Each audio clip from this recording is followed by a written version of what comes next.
বৈষম্য বিরোধী ছাত্র আন্দোলনের শহীদ হন ইনুতেশার ছেলের লাশ আনতে গেলে ব্যবসা প্রতিষ্ঠানের ভাঙচুর করে আগুনে পুড়িয়ে দেওয়া হয় সবকিছু। বৈষম্য বিরোধী আন্দোলনের প্রথম বৈষম্যের শিকার ইনুতেশারের বাবা। বিস্তারিত আইএইচবি ডেস্ক রিপোর্টে।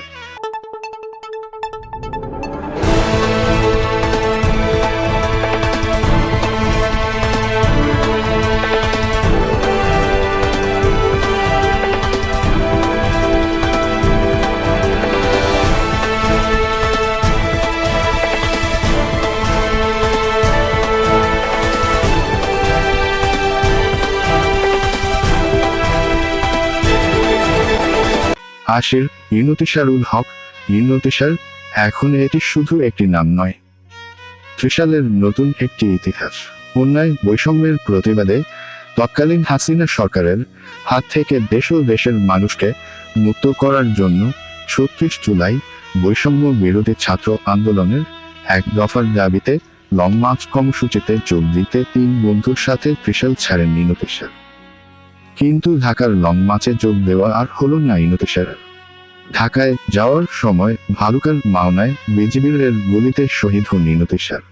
৫ আগস্ট বিকালে শোকাহত পরিবার যখন নিহত ইনুতেশারকে বাড়িতে আনা নিয়ে ব্যস্ত, ঠিক সেই সময় বৈষম্য বিরোধী ছাত্র আন্দোলনের বিরোধী চক্র বইলুর বাজারে ইনুতেশারের বাবার ব্যবসায়িক প্রতিষ্ঠানে হামলা চালিয়ে জরুরি কাগজপত্র, দলিল, ২টি হোন্ডার ব্যাপক ভাঙচুর করে আগুন ধরিয়ে দেয় দুষ্কৃতিকারীরা।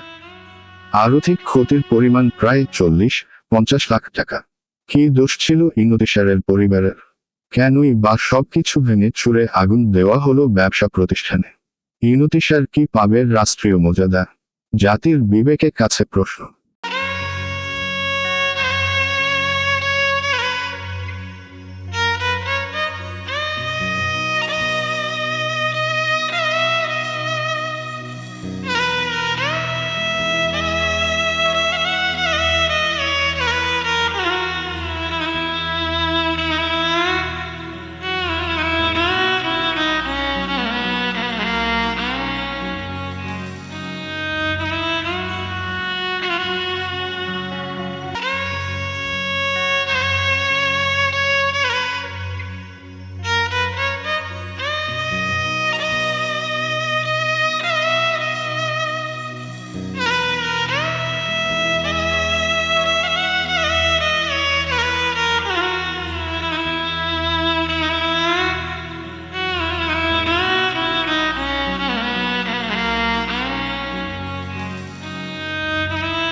ইন্তিশার ৫ তারিখ বিকালবেলায় মাওনায় শাহাদত বরণ করে।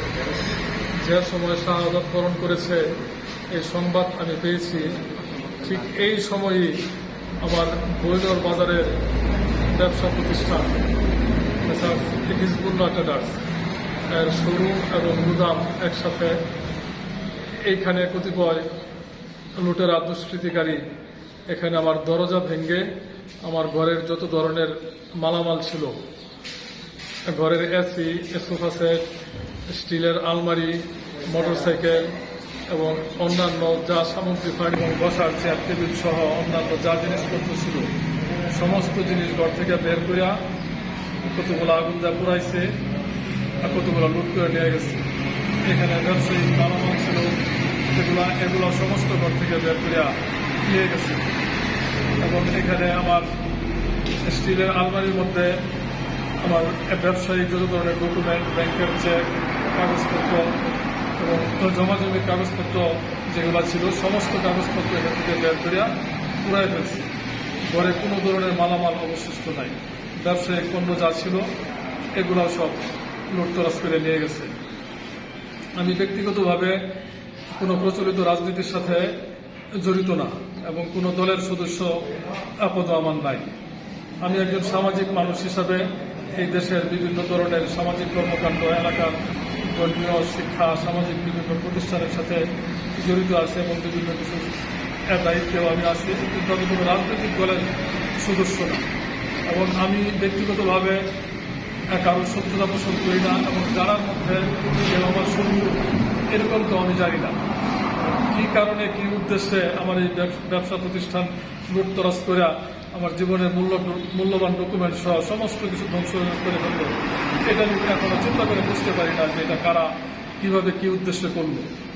কারণ আপনাদের মাধ্যমে আমি সমগ্র দেশবাসী, প্রশাসন, এলাকাবাসী সকলের কাছে এই বিষয়টা বিচার ন্যস্ত করলাম এবং কারা করছে এটা বিকালবেলায় যেহেতু এই কাজটা হয়েছে, এটা আশেপাশের যারা লোকজন আছে, মসজিদের মুসল্লি ভাগত কাছাকাছি ছিল, আশেপাশের দোকানপাট আছে এবং এলাকার লোকজন অনেকেই প্রত্যক্ষদর্শী ব্যক্তি হিসাবে লোকজন চিনছে। কাজে আমি আর ব্যক্তিগতভাবে কারো নাম উল্লেখ করব না। প্রশাসন এবং দেশবাসী এই বিষয়ে প্রয়োজনীয় একটা ব্যবস্থা গ্রহণ করবে, আমি এই আশাবাদ করি। এবং আমার যে ক্ষতি হয়েছে, বিশেষ করে কাগজপত্র, এগুলো তো কোনো অবস্থায় এগুলো সব কিছু সংগ্রহ করা আমার পক্ষে মনে হয় পরবর্তী জীবনে আর সম্ভব হবে না। এবং ব্যবসায়িক মালামাল, নগদ টাকা যা ছিল সব কিছু এখান থেকে লুট করে নিয়ে গেছে। প্রশাসন এবং দেশবাসী এই বিষয়ে প্রয়োজনীয় একটা ব্যবস্থা গ্রহণ করবে, আমি এটা সকলের নিকট আশা করি।